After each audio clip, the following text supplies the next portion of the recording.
No! I won't accept this! January 15th, 2024.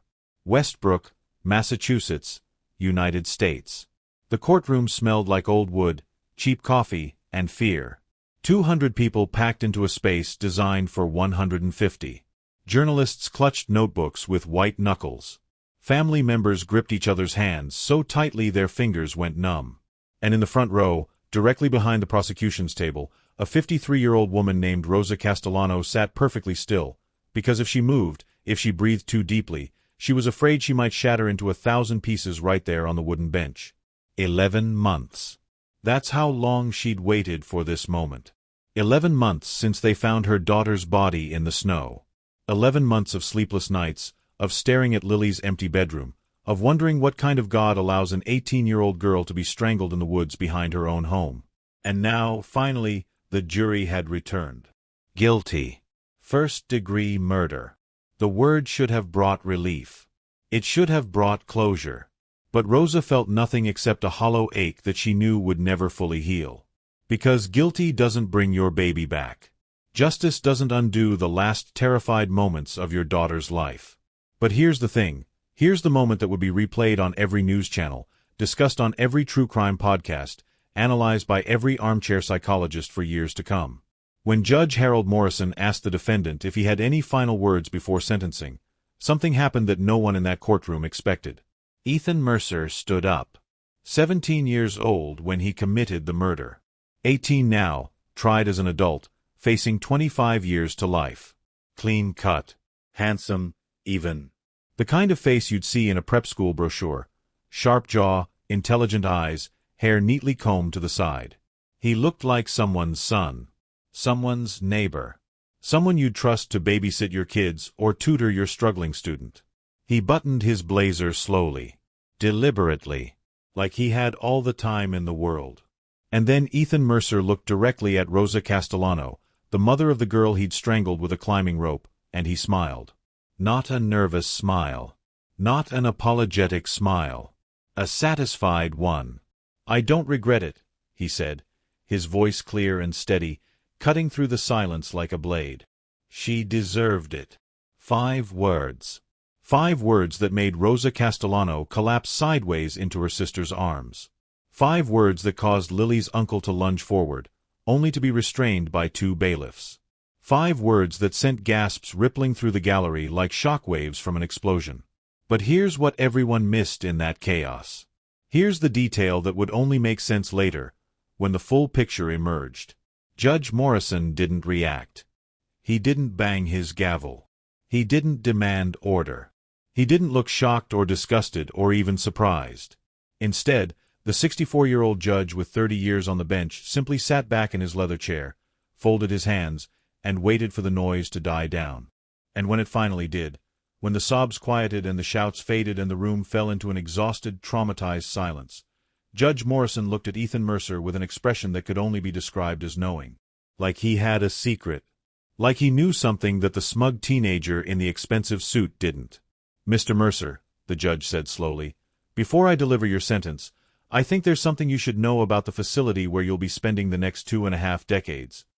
And for the first time since his arrest 11 months ago, for the first time since the handcuffs clicked around his wrists, for the first time since he'd sat through hours of testimony describing exactly how he'd planned and executed the murder of Lily Castellano." Ethan Mercer's smile disappeared. Now, before we go back to the beginning, before we trace every step that led this teenage genius down a path of arrogance, obsession, and ultimately destruction, I want to ask you to do 2 quick things. First, if you're finding this story as compelling as I am, please hit that subscribe button so you never miss an episode. Second, drop a comment below and let me know where you're watching from. I love hearing from viewers all around the world. Because this is one you're going to want to see through to the end. This is the story of Ethan Mercer, a 17-year-old boy with a 152 IQ who genuinely believed he was smarter than everyone around him. Smarter than his parents. Smarter than his teachers. Smarter than the police, the prosecutors, and the entire criminal justice system. He read Nietzsche at 14. He scored perfect on his SATs without studying. He looked at the world around him and saw nothing but inferiors, ordinary people living ordinary lives, too stupid to recognize true greatness when it stood right in front of them. And when a beautiful 18-year-old girl named Lily Castellano made the mistake of rejecting his romantic advances, of telling him gently that she saw him as a little brother, of placing herself above him in his twisted mental hierarchy, Ethan decided she needed to be punished. He spent 6 months planning. 6 months researching forensic investigation techniques. 6 months studying her schedule, her habits, her route home from college. He bought the rope. He chose the location. He picked the night. And on a frozen January evening, with the temperature at 12 degrees and snow falling softly through the bare trees, Ethan Mercer lured his neighbor into the woods and strangled her to death. He thought it was the perfect crime. He thought he'd never get caught. He thought wrong. Westbrook, Massachusetts is the kind of town that looks like a postcard. Cobblestone streets downtown. Historic colonial homes with wraparound porches. A yacht club where old money sips gin and tonics while watching the sunset over the harbor. The kind of place where everyone knows everyone, where doors stay unlocked, where parents tell their children that bad things only happen somewhere else. On the night of January 15, 2024, the temperature dropped to 12 degrees. The wind off the Atlantic cut through winter coats like they were made of tissue paper. Snow had been falling since noon, not heavy, but steady. The kind of snow that muffles sound, that makes the world feel quieter, more isolated, more dangerous. And somewhere in those woods, in that cold, in that terrible silence, a young woman took her last breath while a boy she'd known for years counted the seconds until she stopped struggling. This is the story of how he did it. This is the story of how he got caught. And this is the story of what happened when a judge decided that 25 years in prison wasn't punishment enough. Not for a monster who looked a grieving mother in the eye and said her daughter deserved to die. Ethan Mercer wanted to be special. He wanted to be remembered. He wanted the world to know that he was different, superior, untouchable. Well, Ethan, be careful what you wish for. Lane looked like every other home in the Westbrook Heights subdivision. 4 bedrooms. 3 bathrooms. Professionally landscaped lawn. A Tesla in the driveway and a golden retriever that never barked because it had been trained by a specialist who charged $200 an hour.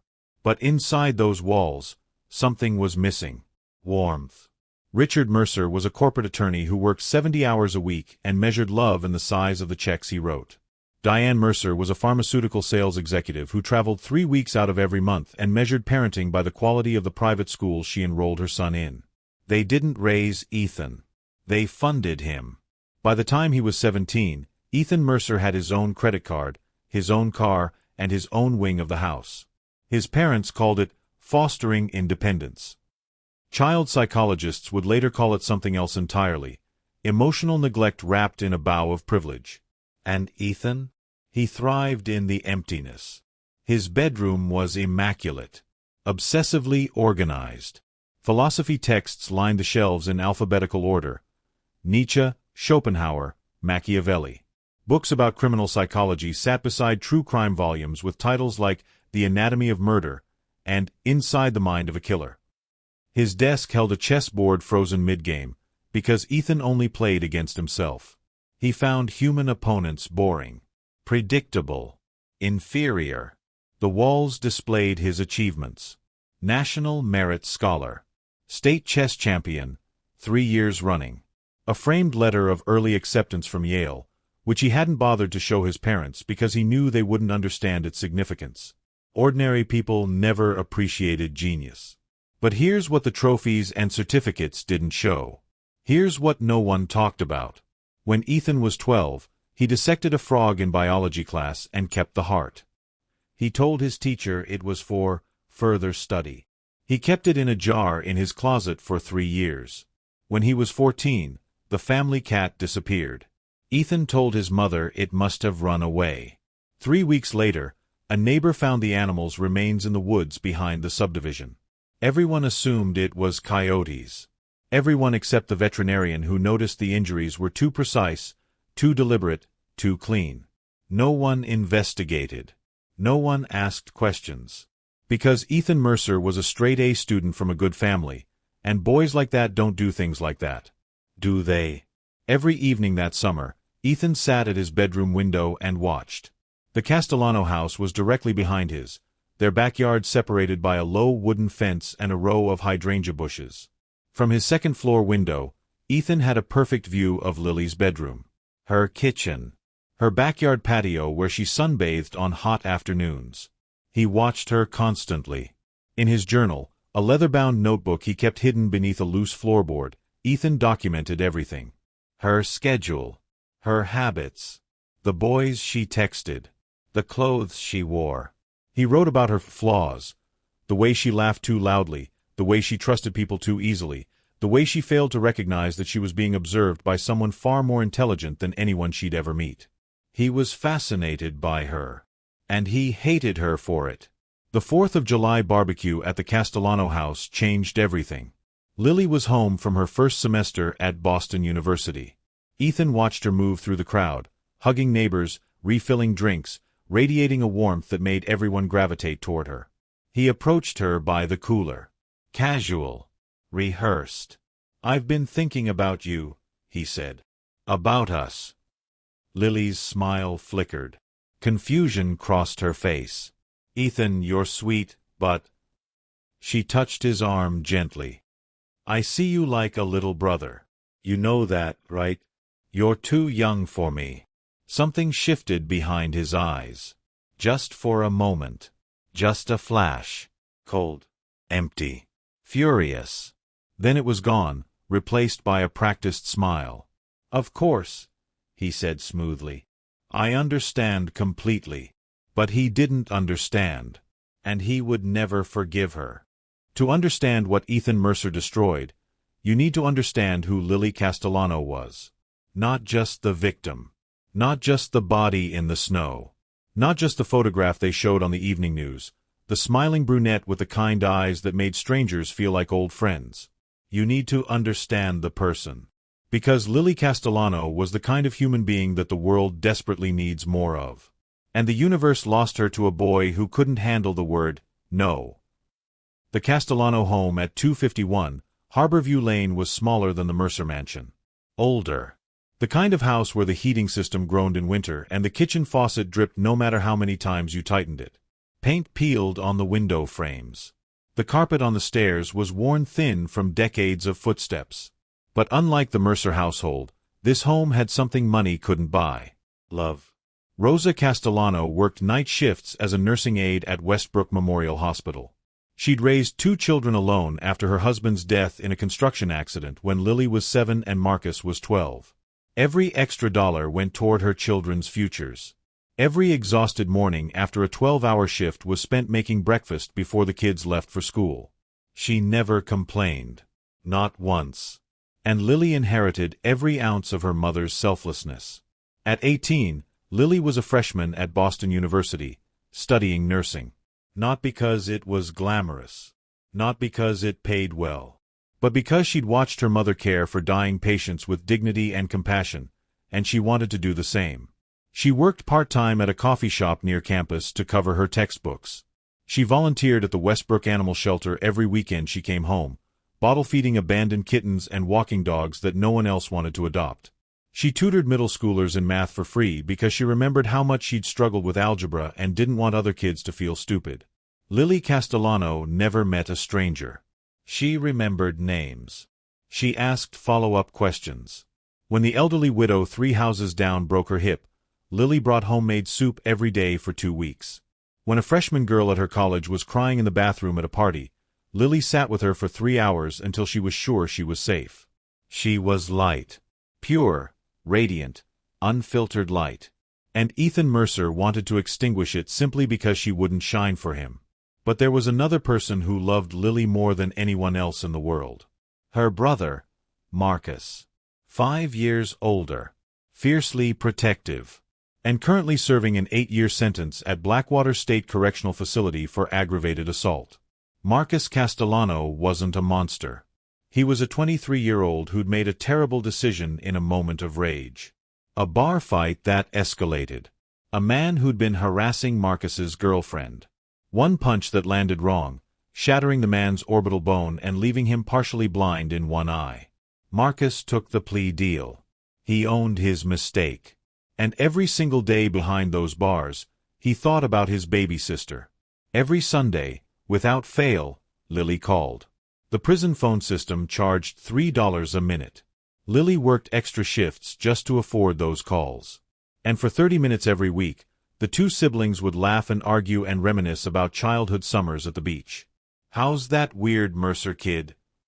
Marcus asked during one of their summer calls. Lily laughed. "Ethan? He's harmless. Just awkward. I don't like how he looks at you." "Marcus, you don't like how anyone looks at me." "I'm serious, Lil. There's something off about him. The way he stares. Like he's calculating something." Lily sighed. "He's 17. He's just a lonely kid with a crush. I told him I see him like a little brother." He understood. Through the phone, Marcus was silent for a long moment. "Just be careful, okay? Trust your gut. If something feels wrong, it probably is." "I promise," Lily said. "Stop worrying. I can take care of myself." But she couldn't. Not against someone who didn't fight fair. Not against someone who spent 6 months planning her death with the same meticulous attention he applied to his chess games. Marcus would replay that conversation 1,000 times in his cell after they told him what happened. 1,000 times wondering if he should have said more, done more, been there to protect her like he always promised he would. And 1,000 times making a silent vow to the only person who ever truly believed in him. "I'll find out who did this, Lily. And when I get out, they'll pay." The night after Lily rejected him, Ethan Mercer didn't sleep. He lay in his bed, staring at the ceiling, replaying the conversation over and over. The way she'd touched his arm. The pity in her eyes. The condescension in her voice when she called him sweet. Sweet. Like he was a child. Like he was harmless. Like he was ordinary. By 3 a.m., something fundamental had shifted inside Ethan's mind. The rejection wasn't just an insult, it was a correction that needed to be made. Lily Castellano had made a mistake. She had looked at him and failed to recognize what he was. Superior. Special. Untouchable. And people who make mistakes need to face consequences. Ethan approached the problem the same way he approached everything else, with methodical, obsessive precision. He didn't act on emotion. That's how ordinary killers got caught. They struck in moments of rage, left evidence everywhere, practically begged to be arrested. Ethan had studied dozens of cases. He knew every mistake, every oversight, every tiny detail that separated the amateurs from the professionals. He would not be an amateur. The first month was research. Ethan consumed everything he could find about forensic investigation. He read FBI case studies. He watched documentaries about cold cases that were eventually solved, and more importantly, cases that weren't. He took notes in a coded shorthand he'd invented himself, filling page after page with observations. Hair and fiber evidence. DNA transfer. Digital footprints. Cell phone tower pings. Security cameras. Witness testimony. He created a mental checklist of everything that could go wrong. Then he created solutions for each one. The second month was observation. Lily came home from Boston every other weekend. Ethan documented her schedule with scientific precision. When she arrived. When she left. Which routes she took. Her habits. Her patterns. She often walked through the woods behind their subdivision, a shortcut between the main road and Harborview Lane. The path was secluded. No streetlights. No security cameras. No witnesses. Perfect. The third month was acquisition. Ethan drove 43 miles to a hardware store in a town where no one knew him. He paid cash for 20 feet of climbing rope. He wore a baseball cap pulled low and kept his head down. The security cameras would show nothing useful, just another teenage customer buying supplies. He also purchased heavy-duty garbage bags, a box of latex gloves, and a small folding knife. Separately. From different stores. On different days. Patience was everything. But here's where Ethan's brilliance became his blindness. He couldn't help himself. Some killers keep trophies because they want to relive the experience. Others do it because they need proof of their power. Ethan kept trophies because he needed evidence of his own superiority, physical confirmation that he had done something extraordinary. He photographed the rope after he bought it, then deleted the image from his phone. But he didn't know about cloud backups. He kept the receipt from the hardware store, folded neatly inside his coded journal. Insurance, he told himself. Documentation of his genius. And that journal, that leather-bound notebook hidden beneath his floorboard, became a shrine to his own ego. He wrote everything. The rejection. His initial fury. The slow crystallization of his plan. His observations of Lily. His fantasies about what would happen when he finally confronted her. Some entries were clinical. Cold. Detached analyses of optimal methods and disposal techniques. Others were darker. She'll understand at the end. When she looks in my eyes and realizes what she did. What she made me become. She'll beg. They always beg. And I'll count the seconds until she stops. Ethan read his own words with satisfaction. This wasn't a crime. This was a masterpiece. And one day, when he was old and untouchable, maybe he'd publish it anonymously. Let the world marvel at his brilliance without ever knowing his name. He never considered that someone might find it first. By December, everything was in place. The rope was hidden in his closet, coiled neatly inside a gym bag he never used. The gloves were tucked beneath his mattress. The route was memorized. The timeline was calculated down to the minute. All he needed was the right night. Cold weather was essential. Fewer people outside, less chance of witnesses. Snow would be ideal, covering tracks and muffling sound. He checked the forecast obsessively. January 15th. Temperature dropping to 12 degrees. Snow expected from noon onward. Lily was scheduled to come home that weekend for her mother's birthday. Ethan smiled when he saw the prediction. The universe was cooperating. Of course it was. The universe always favored the exceptional. He marked the date in his calendar with a small red dot. 15 days away. That night, Ethan stood at his window and watched the Castellano house. Lily wasn't home yet. She was still in Boston, living her ordinary life, surrounded by ordinary people who had no idea what was coming. He pressed his palm against the cold glass. 15 days, Lily, he whispered. 15 days until you learn what happens when you underestimate me. In the darkness of his room, Ethan Mercer smiled. He had never felt more alive. The snow started falling at noon, just like the forecast promised. Soft at first. Delicate flakes drifting down from a steel-gray sky, dusting the rooftops of Westbrook Heights like powdered sugar. By late afternoon, the accumulation had reached 2 inches. By evening, the world had gone quiet, that particular winter silence that only comes when snow blankets everything, muffling sound, isolating houses, turning familiar neighborhoods into frozen mazes. Temperature at sunset, 14 degrees. Temperature at 9 p.m., 12 degrees. Wind chill, -3.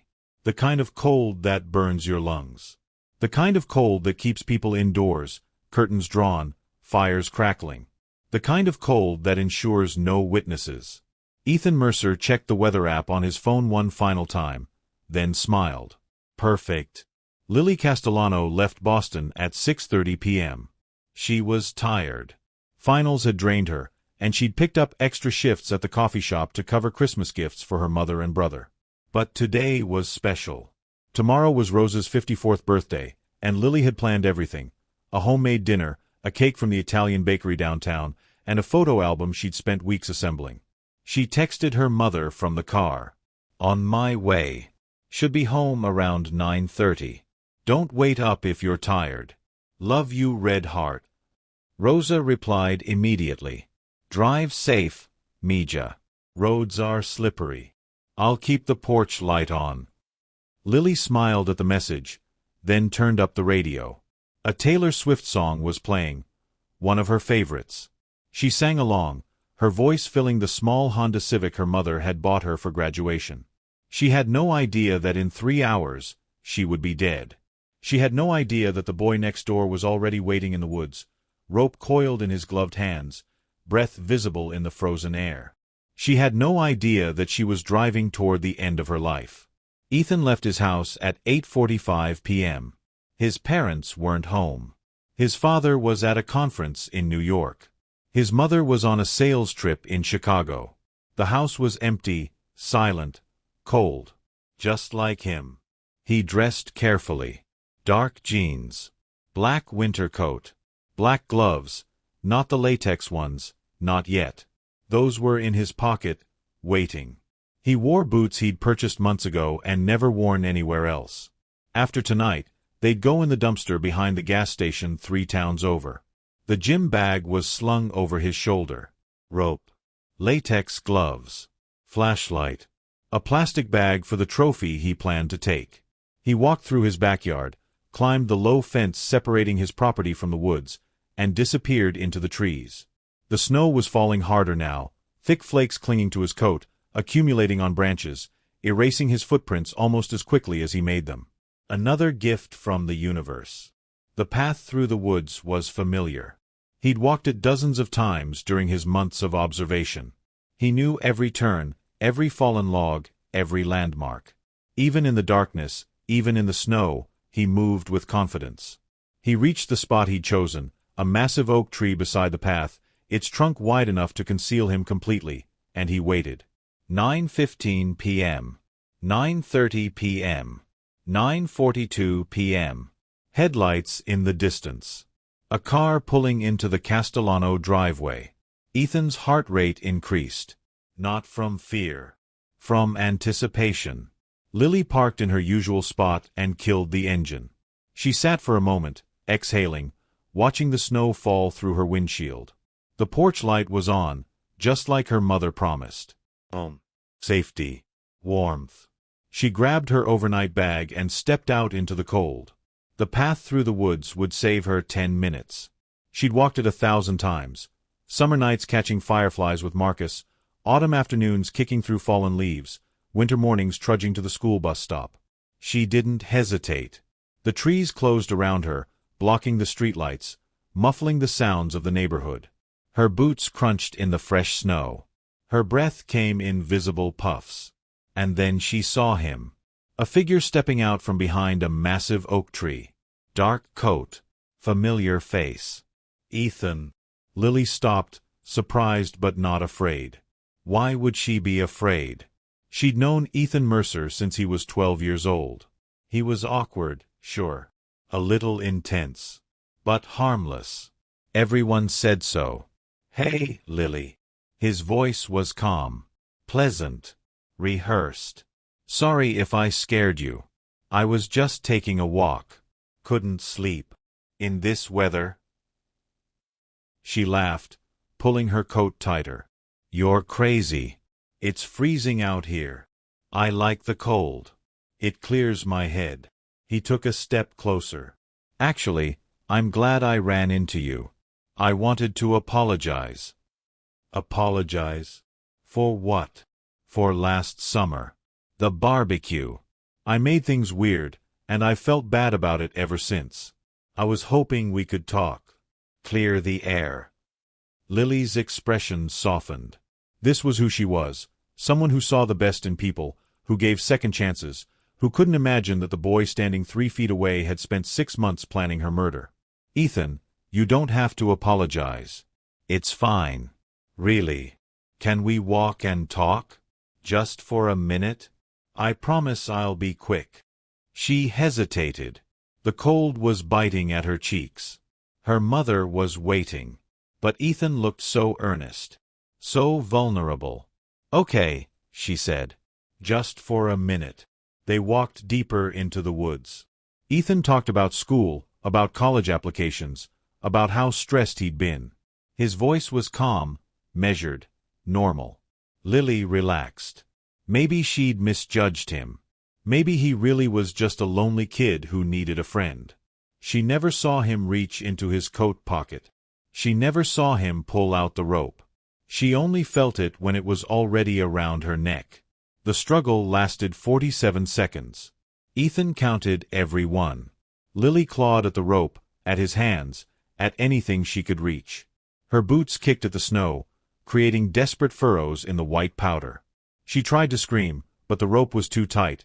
Only a thin, strangled wheeze escaped her lips. Ethan felt nothing. No guilt. No hesitation. No mercy. Only satisfaction. At 47 seconds, Lily Castellano stopped moving. Ethan held the rope for another 30 seconds, just to be certain. Then he released it, letting her body slump to the frozen ground. For a long moment he stood over her, breathing heavily. Not from exertion, but from exhilaration. He'd done it. The perfect crime. Before he left, he knelt beside her body. Around her neck, just visible above her scarf, was a small gold cross on a delicate chain. A gift from Marcus, Lily had once mentioned, given to her when she graduated high school. Ethan unclasped it carefully and held it up to the moonlight. "You should have said yes," he whispered.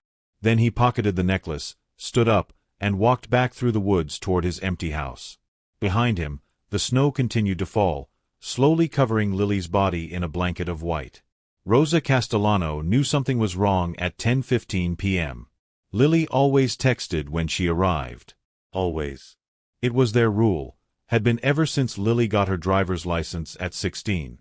A simple message. Home safe. 2 words that meant everything to a mother who had already lost her husband and couldn't bear the thought of losing anyone else. But tonight, those 2 words never came. Rosa checked her phone. Nothing. She sent a text. "Mija? You home yet?" No response. She called. Straight to voicemail. "Hey, it's Lily. Leave a message and I'll call you back. Unless you're a telemarketer. Then please don't." The cheerful recording made Rosa's chest tighten. She walked to the front window and looked out at the driveway. Lily's Honda was there, parked in its usual spot, already dusted with a fresh layer of snow. The driver's door was closed. The lights were off. But Lily wasn't inside. Rosa opened the front door and stepped onto the porch. The cold hit her immediately, cutting through her thin sweater. She wrapped her arms around herself and called out into the darkness. "Lily? Lily, are you out here?" Nothing. Just the whisper of falling snow and the distant hum of a neighbor's furnace. Rosa went back inside and grabbed her coat. She walked to the car, brushed the snow from the windows, and peered inside. Lily's overnight bag was gone. Her keys weren't in the ignition. She'd made it home. She'd gotten out of the car. And then she'd vanished. By 11 p.m., Rosa had called everyone she could think of. Lily's friends from high school. Her roommate in Boston. The neighbors on both sides. No one had seen her. No one had heard from her. At 11:47 p.m., Rosa Castellano dialed 911. "My daughter is missing," she said, her voice cracking. "She came home from college tonight. Her car is in the driveway, but she's not here. She would never just disappear. Something's wrong. Something's very wrong." The dispatcher took down the information. Height. Weight. What she was wearing. When she was last seen. "Ma'am, I understand you're concerned, but adults aren't considered missing until..." "She's 18 years old." Rosa's voice broke into a sob. "She's my baby. She would never do this. Please. Please send someone." Something in her voice must have conveyed the urgency. Maybe the dispatcher was a mother too. Maybe she heard the raw terror beneath Rosa's words. "I'm sending a patrol car now, ma'am. Stay by the phone." By midnight, 2 officers were at the Castellano house. By 1 a.m., they'd confirmed Lily's car was unlocked, her overnight bag was missing, and there was no sign of forced entry to the home. By 2 a.m., word had spread through the neighborhood. Lights flickered on in houses up and down Harborview Lane. Concerned neighbors gathered on porches, whispering, speculating, offering prayers. And at 247 Harborview Lane, Ethan Mercer watched it all from his bedroom window. He'd showered, changed his clothes, disposed of the boots in a dumpster 12 miles away. The rope was cut into small pieces and scattered across 3 different locations. The latex gloves were burned in the fireplace. The only thing he'd kept was the necklace. He couldn't bring himself to throw it away. It was proof. Evidence of what he'd accomplished. He needed it like an artist needs to sign their masterpiece. He'd hidden it in the garden shed, inside a rusted toolbox his father never touched. Along with his journal, the complete record of his genius. Stupid, perhaps. But Ethan didn't think so. No one would ever look there.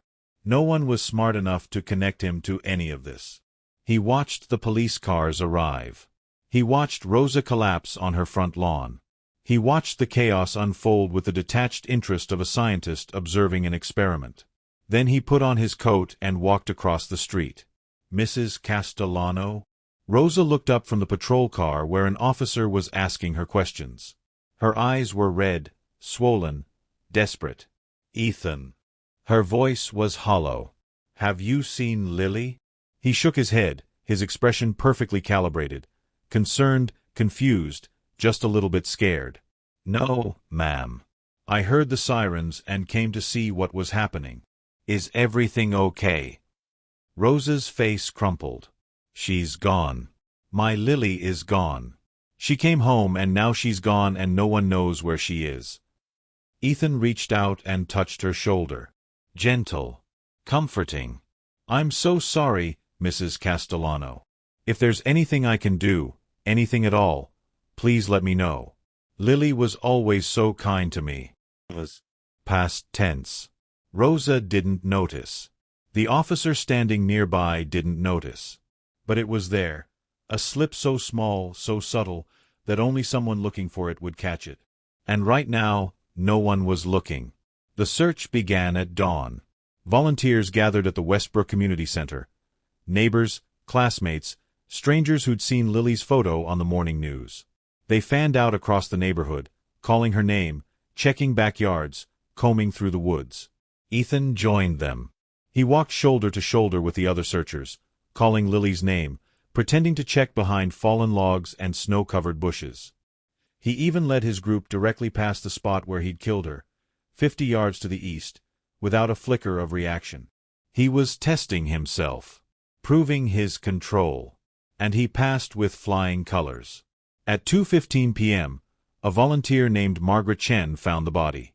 She was a retired schoolteacher, 63 years old, searching a section of the woods near the old hiking trail. She almost missed it. The snow had accumulated overnight, covering everything in a smooth blanket of white. But something caught her eye. A shape that didn't belong. A patch of color beneath the powder. Margaret brushed away the snow with trembling hands. And then she screamed.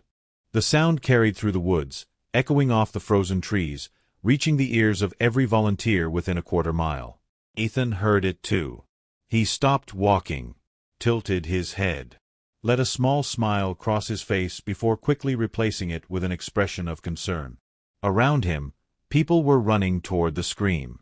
Officers were shouting into radios. The organized search dissolved into chaos. And somewhere in the middle of it all, Rosa Castellano fell to her knees in the snow, because she already knew. A mother always knows. Detective Maria Santos arrived at the scene 47 minutes later. 20 years on the force. Specializing in crimes against women. A reputation for being thorough, relentless, and impossible to fool. She stood over Lily Castellano's body, taking in every detail. The ligature marks on her neck. The defensive wounds on her hands. The missing necklace, a faint tan line visible where it used to rest against her skin. This wasn't random. This wasn't a stranger. This was personal. Santos looked up from the body and scanned the crowd of onlookers gathered at the police tape. Grieving neighbors. Traumatized volunteers. News cameras arriving in the distance.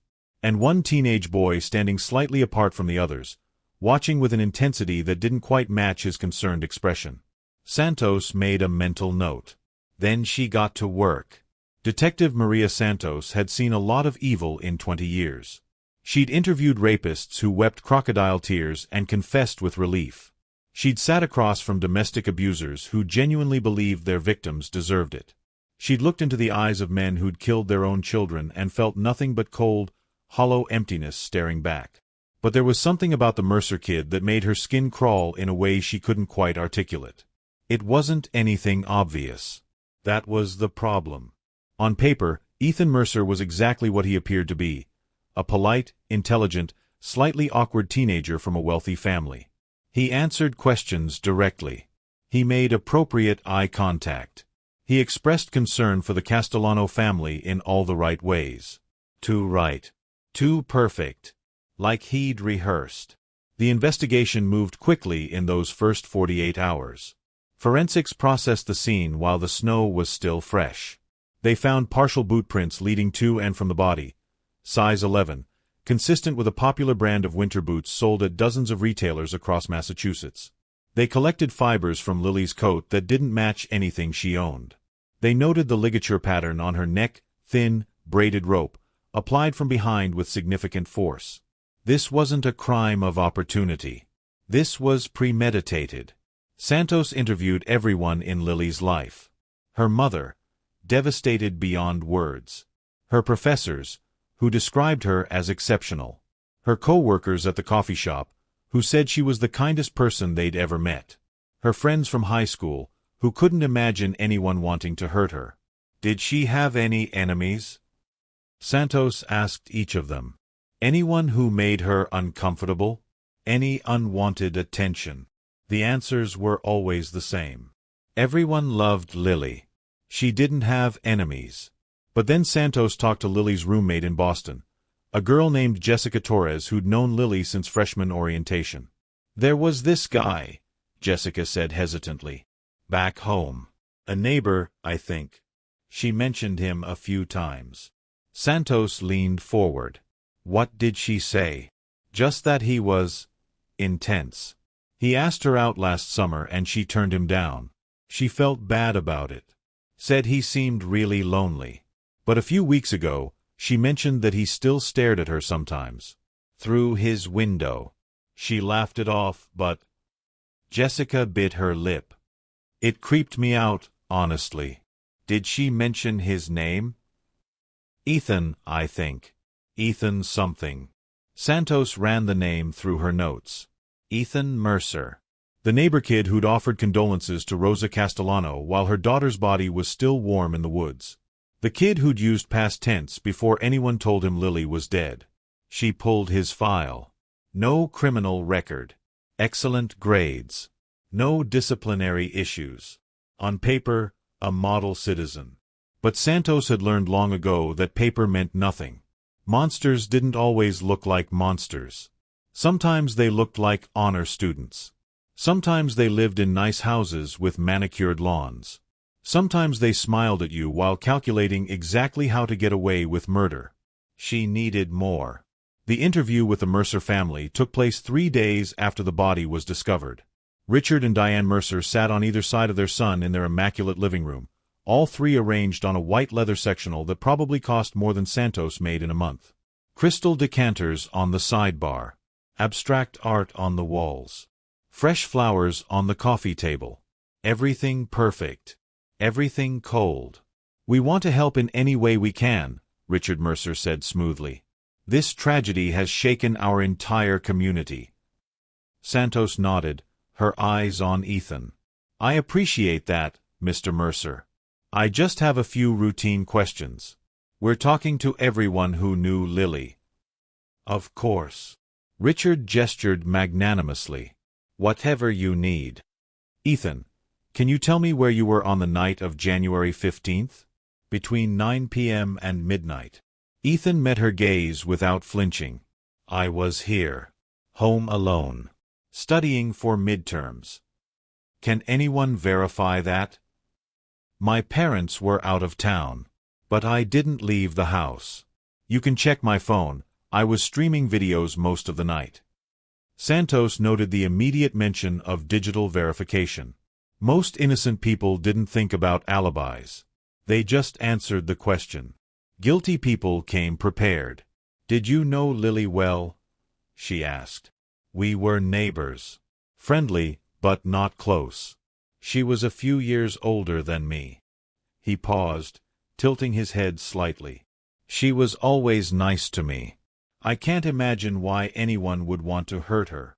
There it was again. That rehearsed quality. Every word chosen carefully, delivered with precisely the right amount of emotion. I understand you had a romantic interest in her, Santos said, keeping her tone casual. Last summer. At a 4th of July barbecue. For just a fraction of a second, so brief that someone less observant might have missed it, something flickered behind Ethan's eyes. Annoyance? Anger? Then it was gone, replaced by a sheepish smile. That's a little embarrassing, he said. I had a crush, sure. What teenager doesn't? I asked her out, she let me down easy. It was awkward for a week, but we moved past it. No hard feelings. Santos watched him carefully. You weren't upset? Being rejected can be painful. I mean, it stung a little. But I understood. She was in college. I was still in high school. It wasn't realistic. He shrugged. I got over it. Got over it. Santos didn't believe that for a second. That night, Santos sat in her office, surrounded by case files and crime scene photographs, and made a list. Evidence pointing to Ethan Mercer. Motive, romantic rejection. Opportunity, lived next door, knew her schedule. Behavior, past tense slip, rehearsed answers, too perfect alibi. Physical match, size 11 boots, consistent with partial print at the scene. Evidence she still needed. The murder weapon. The missing necklace. Any forensic link placing him at the scene. It wasn't enough. Not yet. A good defense attorney would tear her case apart. But Santos had been doing this for 20 years. She knew when something was wrong. She knew when she was looking at a killer. And when she looked at Ethan Mercer, every instinct she had screamed the same thing. He did it. Now she just had to prove it. 300 miles away, in a concrete cell at Blackwater State Correctional Facility, Marcus Castellano learned that his sister was dead. The chaplain delivered the news personally. Protocol for death notifications. A small mercy in a merciless system. Marcus listened in silence. When the chaplain finished speaking, Marcus asked 3 questions. Who found her? How did she die? Do they know who did it? The chaplain answered the first 2. The third, he couldn't. After the chaplain left, Marcus sat on his bunk for a long time. He didn't cry. He didn't scream. He didn't punch the wall. Not yet. He just sat there, perfectly still, running through every conversation he'd ever had with his baby sister. There's something off about him. The way he stares. He's harmless. Just a lonely kid with a crush. Just be careful, okay? Trust your gut. Marcus closed his eyes. He'd warned her. He'd told her to be careful. And she hadn't listened because she saw the good in everyone, even people who had no good left to see. In the darkness of his cell, Marcus Castellano made a promise. Not to God. Not to the universe. To Lily. I'll find out who did this, he whispered. And when I get out, they'll pay for what they took from us. He had 18 months left on his sentence. 18 months to wait. 18 months to plan. Chapter 7 end. 3 weeks after Lily's murder, Detective Santos caught her first real break. It came from a hardware store in Millbrook, a small town 43 miles from Westbrook, the kind of place people drive to when they don't want to be recognized. The store manager had seen Lily's case on the news and remembered something that bothered him. It was last summer, he told Santos over the phone. July, maybe August. This kid came in and bought rope. Climbing rope, the braided kind. Paid cash. Wore a baseball cap the whole time, kept his head down. What made you remember him? The manager paused. He was off. You know how some people give you a bad feeling? Like they're not quite right. This kid was like that. Too polite. Too careful. Like he was playing a role. Santos felt her pulse quicken. Do you have security footage? Already checked. We only keep recordings for 90 days. But I remember his face. Couldn't forget it if I tried. Something about his eyes. She drove to Millbrook that afternoon with a photo array. 6 images of teenage boys with similar features. The manager picked Ethan Mercer without hesitation. That's him. I'm positive. The next break came from forensics. The partial boot print at the scene had been analyzed and matched to a specific model. Timberland Premium 6-inch boots, size 11, manufactured between 2022 and 2023. Sales records showed over 40,000 pairs sold in Massachusetts alone during that period. Too broad. Too common. But then the lab found something else. A single fiber caught beneath Lily's fingernail, black polyester, consistent with a particular type of winter coat sold exclusively at a high-end outdoor retailer. Santos pulled purchase records for the past 2 years. One buyer in Westbrook. Richard Mercer. Purchased December 2022. Gift receipt included. Billing indicated it was for his son. The threads were coming together. Meanwhile, Ethan Mercer was starting to feel the pressure. He noticed the unmarked car parked at the end of his street. He noticed Detective Santos at the grocery store, pretending to shop while watching him. He noticed the way people looked at him now, not with admiration or respect, but with something else. Suspicion. Westbrook was a small town. Rumors spread like wildfire. And somewhere along the line, whispers had started circulating about the strange Mercer kid who'd had a crush on the dead girl. At school, classmates avoided him. Teachers who once praised his brilliance now seemed uncomfortable in his presence. His chess club advisor quietly suggested he take some time off. Ethan told himself it didn't matter. These people were beneath him. Their opinions were worthless. But the isolation gnawed at him. The lack of recognition. He'd done something extraordinary, something none of these ordinary sheep could ever comprehend, and instead of being celebrated, he was being shunned. It wasn't fair. The search warrant came on a Tuesday morning. Ethan was eating breakfast when the doorbell rang. His mother answered it, still in her robe, coffee cup in hand. 2 officers stood on the porch, Detective Santos behind them. Mrs. Mercer, we have a warrant to search these premises. This includes the main residence, all outbuildings, and vehicles on the property. Diane Mercer's face went pale. This is absurd. My son had nothing to do with. Ma'am, please step aside. Ethan watched from the kitchen table as officers streamed into his house. He kept his expression neutral, his posture relaxed. This was fine. He'd prepared for this possibility. There was nothing to find. The rope was gone. The gloves were burned. The boots were in a landfill. He'd covered every track, eliminated every trace. Except a cold knot formed in his stomach as he remembered the journal. The necklace. Hidden in the garden shed, inside the rusted toolbox. He'd meant to move them. He'd planned to find a better hiding spot. But the days had slipped by, and his confidence had grown, and he'd convinced himself that no one would ever look in his father's abandoned shed. Now officers were walking toward the backyard. Now Detective Santos was following them, her eyes scanning every inch of the property. Now Ethan Mercer realized he'd made a terrible mistake. Detective Santos had searched a lot of sheds in her career. Most contained exactly what you'd expect: rusty lawn equipment, forgotten holiday decorations, spider webs thick enough to stop a bullet.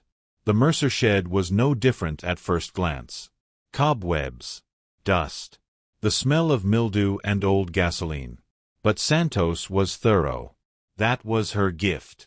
She moved through the space methodically, checking every corner, every shelf, every container. Most officers would have given up after 10 minutes. Santos took 45. The rusted toolbox was under a workbench, behind a stack of moldy cardboard boxes. It was locked, but the lock was cheap, a few firm tugs and it popped open. Inside, wrapped in a plastic grocery bag, she found 2 items. A leather-bound journal filled with coded handwriting, and a small gold cross necklace, still bearing traces of something dark at the clasp. Santos held up the necklace to the light streaming through the shed's grimy window. She'd seen Lily's photos. She knew what the girl always wore around her neck. This was it. The trophy he couldn't resist keeping. The proof of his arrogance. Inside the house, Ethan heard commotion in the backyard. He stood and walked to the window, his heart hammering despite his best efforts to stay calm. Through the glass, he could see officers gathering around the shed. Detective Santos emerging with evidence bags in her hands. His mother was asking questions, her voice high and panicked. His father, home for once, was already on the phone with their attorney. Ethan calculated his options. He could run. The back door was 10 feet away. He could disappear into the woods, make his way to the bus station, start over somewhere else. But no. Running was an admission of guilt. Running was what stupid criminals did. He was smarter than this. He could explain the journal. He could claim the necklace was a gift, that Lily had given it to him before she died. He could create reasonable doubt. He was Ethan Mercer. He was a genius. He would not be outsmarted by some middle-aged detective with a badge. He made it 6 feet. When the officers came through the front door, Ethan bolted. Pure instinct overriding his careful calculations. He sprinted for the back entrance, shoving past his screaming mother, knocking over a vase that shattered on the hardwood floor. He got as far as the patio before 2 officers tackled him from behind. His face hit the frozen ground. Snow filled his mouth, his nose, his eyes. Hands wrenched his arms behind his back. Metal clicked around his wrists. Ethan Mercer, you're under arrest for the murder of Lily Castellano. You have the right to remain silent. The words blurred together. Ethan couldn't hear them over the roaring in his ears. This wasn't possible. This wasn't how it was supposed to go. He was the smartest person in any room. He was untouchable. Wasn't he? As officers hauled him to his feet, Ethan looked up and saw Detective Santos standing on the porch, the evidence bags clutched in her hands. She wasn't smiling. She wasn't gloating. She just looked at him with an expression of quiet satisfaction, the look of someone who'd spent 20 years hunting monsters and had finally caught another one. You should have thrown away the necklace, she said calmly. But you couldn't, could you? You needed to keep it. Proof of what you did. Ethan said nothing. For the first time in his life, he had no clever response. If you're still with me, and I know you are, make sure you're subscribed, because this story is about to take a turn that even Ethan Mercer didn't see coming. The arrest was just the beginning. The interrogation, the trial, the moment when that smug confidence finally crumbled, it's all ahead. So stay with me. We're just getting started. The Westbrook Police Department interrogation room smelled like stale coffee and desperation. Flickering fluorescent lights cast harsh shadows across the metal table. A two-way mirror dominated one wall, concealing the observers beyond. The chairs were deliberately uncomfortable, hard plastic designed to keep suspects off balance, unable to relax. Ethan Mercer sat in one of those chairs, his wrists still raw from the handcuffs they'd removed 10 minutes ago. He'd been processed, photographed, fingerprinted, stripped of his expensive clothes and dressed in an orange jumpsuit that felt like sandpaper against his skin. They'd taken his watch, his wallet, his phone, every marker of the privileged life he'd taken for granted. Now he was just a number. Just another suspect in just another room. But Ethan refused to see himself that way. This was a setback. A temporary inconvenience. His parents had already called the best criminal defense attorney in Massachusetts, a man named Harrison Webb who charged $800 an hour and had never lost a murder case. Webb was on his way. All Ethan had to do was stay calm, say nothing incriminating, and wait. He could do that. He was smarter than everyone in this building combined. Detective Santos entered the room at 3:47 p.m. She carried a manila folder thick with documents and photographs. A cup of coffee steamed in her other hand, not for Ethan, but for herself. A small psychological tactic, reminding him that she had comforts he'd been denied. She sat across from him without speaking, opened the folder, began arranging photographs on the table between them. Lily's senior portrait, smiling and radiant. Lily's body in the snow, pale and frozen and broken. The gold cross necklace in its evidence bag. The leather journal, pages marked with yellow tabs.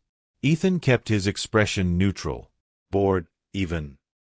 He would not give her the satisfaction of seeing him react. Your attorney is on his way, Santos said finally. You have the right to wait for him before answering any questions. Do you understand? I understand. Do you want to wait? Ethan considered the question. The smart move was to stay silent. Let Webb handle everything. Don't give the prosecution a single word to use against him. But staying silent felt like losing. Like admitting he couldn't handle a simple conversation with a detective who probably hadn't read a book since college.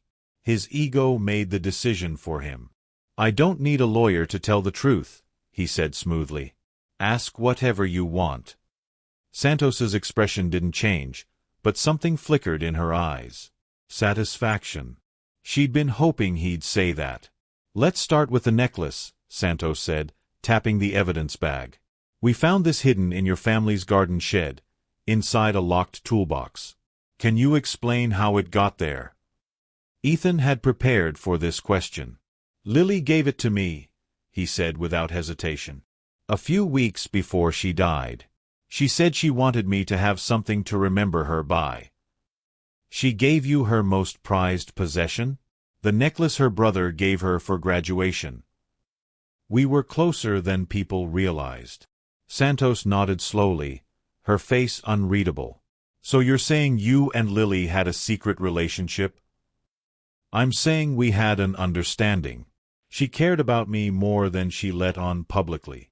The age difference made things complicated. I see. Santos made a note in her folder. And the journal? The one with detailed entries about watching her, following her, fantasizing about what you'd do when you finally taught her a lesson. Ethan's jaw tightened almost imperceptibly. That's fiction. Creative writing. I'm planning to study literature at Yale. I was experimenting with first-person narrative from the perspective of an unreliable narrator. An unreliable narrator who happens to describe the exact method used to kill Lily Castellano? Strangulation with a braided rope, applied from behind. Coincidence. I must have read about similar cases and incorporated details subconsciously. Santos leaned back in her chair, studying him. The hardware store in Millbrook, she said. The owner remembers you. Picked your photo out of a lineup without hesitation. You bought climbing rope there last July. The same type of rope used to strangle Lily. He's mistaken. I've never been to Millbrook in my life. We're pulling cell tower records. If your phone pinged anywhere near that store last summer, then you'll find nothing, because I wasn't there. The interrogation continued for 2 hours. Santos presented evidence piece by piece. The fiber from his coat found under Lily's fingernail, the boot print matching his shoe size, the neighbor who'd seen him walking toward the woods on the night of the murder. Ethan parried each point with practiced calm. The fiber was circumstantial. Lots of people owned that coat. The boot print was partial and inconclusive. The neighbor was 80 years old with cataracts. He almost enjoyed himself. This was exactly the intellectual challenge he craved, a game of wits against a worthy opponent. Every question was a puzzle to solve, every accusation a chess move to counter. But then Santos did something unexpected. She stopped asking questions. Instead, she opened the journal and began reading aloud. July 5th. She touched my arm today when she rejected me. Like I was a child. Like I was nothing. She'll regret that. They always regret underestimating me. Ethan's smile faltered. August 15th. Purchased the rope today. Heavy braided nylon. Tested the tensile strength. It will hold. It will definitely hold. His fingers curled into fists beneath the table. September 3rd. Watched her sunbathe for 2 hours. She has no idea I'm documenting everything. No idea what's coming. The anticipation is exquisite. That's enough, Ethan said, his voice tighter than he intended. But Santos continued. January 10th. 5 days. 5 days until she learns what happens when you humiliate someone superior to you. I've imagined it so many times. The look in her eyes when she realizes. The fear. The begging. I'll count every second. I said that's enough. Santos looked up from the journal, her expression cold. January 16th. One day after. It was better than I imagined. She did beg, at the end. They always do. 47 seconds. I counted every one. The necklace is mine now. My trophy. My proof. I am exactly what I always knew I was. Superior. Untouchable. Perfect. The room fell silent. Ethan stared at the table, his chest heaving, his carefully constructed mask crumbling at the edges. That's fiction, he whispered. Creative writing. Is it? Santos closed the journal. Because it sounds like a confession to me. Sounds like a 17-year-old boy who thought he was smarter than everyone else, who committed murder because a girl wouldn't date him, and who was stupid enough to write down every detail because he needed proof of his own genius. Ethan's head snapped up. I am not stupid. Then explain the journal. I don't have to explain anything. You're right. You don't. Santos stood, gathering the evidence. But the jury will have questions. And when they read these entries, when they see the necklace you kept like a serial killer's trophy, they're going to have all the answers they need. She walked to the door, then paused. Your attorney just arrived, by the way. He's very expensive. Very successful. She glanced back at Ethan. But even he can't argue with your own words. You documented your own guilt, Ethan. You built the case against yourself. And you did it because you couldn't stand the thought of committing the perfect crime without someone knowing how brilliant you were. She shook her head slowly. That's not genius. That's ego. And ego always loses. The door closed behind her with a soft click. And for the first time since his arrest, Ethan Mercer felt something he'd never experienced before. Doubt. In the observation room, 3 people had watched the interrogation. District Attorney Helen Cho, already planning her opening statement. Captain Rodriguez, satisfied that his detective had cracked the case. And, via a video link authorized under special circumstances, Marcus Castellano, watching from a monitor in the warden's office at Blackwater State Correctional Facility. The warden had allowed it as a courtesy. Victim's family had rights, and Marcus had been a model prisoner. No infractions. No incidents. Perfect behavior for 3 years. Marcus watched the teenage boy on the screen, the smug expression, the entitled posture, the casual way he dismissed Lily's death as a creative writing exercise. His hands trembled at his sides. 47 seconds. He'd counted while she died. Marcus closed his eyes and made a silent addition to his promise. Not just justice. Something more. Something personal. Harrison Webb was everything money could buy. 63 years old. Silver hair swept back from a distinguished face. Armani suits tailored to perfection. A voice like aged whiskey. Smooth, confident, commanding. He'd defended senators, CEOs, and a tech billionaire accused of manslaughter. His record was immaculate. His fees were astronomical. And within 5 minutes of meeting Ethan Mercer, he knew this case was going to be a nightmare. Not because the evidence was overwhelming, though it was. Not because the victim was sympathetic, though she certainly was. But because his client was an arrogant, narcissistic teenager who genuinely believed he was smarter than everyone in the room, including his own attorney. You shouldn't have talked to them, Webb said flatly, reviewing the interrogation transcript in the holding room. I told your parents to tell you. Say nothing until I arrive. Ethan shrugged. I didn't say anything incriminating. You confirmed you knew the victim. You offered an explanation for the necklace that contradicts every statement her family and friends have made. You acknowledged the existence of the journal.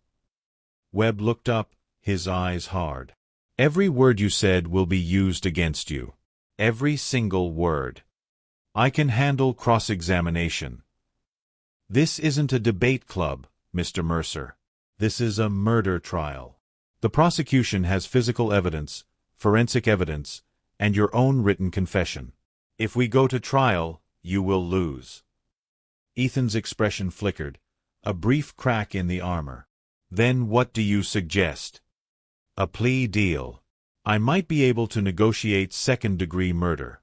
20 years, Possibility of parole in 15. No. Excuse me. I said no. Ethan leaned forward, his eyes blazing. I'm not pleading guilty to something I didn't do. I'm not spending 15 years in a cage with animals. And I'm not letting that detective think she beat me. Webb stared at his client for a long moment. This isn't about winning or losing, Ethan. This is about the rest of your life. My life is about winning. It always has been. Ethan sat back, crossing his arms. We're going to trial. And you're going to get me acquitted. That's what my parents are paying you for. Webb said nothing. But in that moment, he understood something with perfect clarity. Ethan Mercer wasn't just guilty. He was proud of it. The trial was set for November, 10 months after Lily's murder. In the interim, Ethan was held at the Suffolk County Juvenile Detention Center, though his 18th birthday in March meant he'd be tried as an adult. The facility was designed for minors awaiting trial, a sterile, fluorescent-lit purgatory of concrete and cameras. Ethan hated every second of it. The food was garbage. The guards were idiots. The other detainees were exactly the kind of low-IQ criminals he'd always despised. He was forced to share common areas with drug dealers, car thieves, and gangbangers who could barely string a sentence together. He was a lion among sheep. At least, that's what he told himself during the long, empty hours in his cell. But the isolation wore on him. For the first time in his life, Ethan had no audience for his brilliance. No teachers to impress. No classmates to intimidate. No parents to manipulate. Just 4 walls and a tiny window that showed nothing but gray sky. He started writing again, not in the journal they'd confiscated, but on scraps of paper he hoarded from the education center. New observations. New analyses. New justifications for everything he'd done. Lily had rejected him. She'd humiliated him. She'd treated him like a child when he was clearly her intellectual superior. Her death wasn't murder, it was a correction. A restoration of natural order. The world would understand eventually. They always did. The trial began on a gray November morning, 3 days after Ethan's 18th birthday. The courtroom was packed. Media from across the country had descended on Westbrook, drawn by the sensational elements of the case. The wealthy teenage genius, the beloved victim, the journal entries that read like a serial killer's manifesto. Protesters gathered outside the courthouse. Justice for Lily signs competed with a smaller group holding "innocent until proven guilty" placards, paid, rumors suggested, by the Mercer family's PR firm. Inside, District Attorney Helen Cho rose to deliver her opening statement. She was 51 years old, Korean-American, and absolutely ruthless. She'd prosecuted over 200 cases and lost exactly 4. She wore her black hair pulled back in a severe bun and spoke with the measured precision of a surgeon. "Ladies and gentlemen of the jury," she began, "this case is about arrogance. It's about entitlement. It's about a young man who believed that his intelligence made him special, so special that he had the right to take a human life when his ego was bruised." She walked slowly past the jury box, making eye contact with each member. Lily Castellano was 18 years old. She was studying to be a nurse. She volunteered at animal shelters and tutored struggling students. She called her mother every day and visited her incarcerated brother every week because she believed in second chances. Cho paused, letting the weight of those words settle. And Ethan Mercer murdered her because she wouldn't be his girlfriend. A murmur rippled through the gallery. Ethan kept his expression neutral, but his fingers curled beneath the defense table. The evidence will show that the defendant spent 6 months planning this murder. He researched forensic techniques. He purchased the murder weapon from a store 40 miles away. He studied the victim's schedule, her habits, her route home. Cho held up an evidence bag containing the journal. And he documented everything. Every fantasy. Every calculation. Every detail of the murder itself, written in his own hand, hidden in his own home alongside a trophy he took from his victim's body, her necklace, the last gift her brother ever gave her. She turned to face Ethan directly. The defendant believes he's the smartest person in every room. He believed he committed the perfect crime. But he made one critical error, an error born of the same arrogance that drove him to murder. He couldn't resist keeping proof of what he'd done. He needed evidence of his own superiority. Cho placed the journal on the evidence table. That evidence is now our evidence. And it tells you everything you need to know about who Ethan Mercer really is. Harrison Webb's opening statement was a masterclass in damage control. He didn't deny the evidence existed. Instead, he reframed it. The journal, he explained to the jury, is fiction. Creative writing from a troubled young man with an overactive imagination. Is it disturbing? Absolutely. Is it proof of murder? Absolutely not. He paced before the jury box, his voice resonant and confident. The prosecution wants you to believe that Ethan Mercer is a monster. But the truth is far more mundane.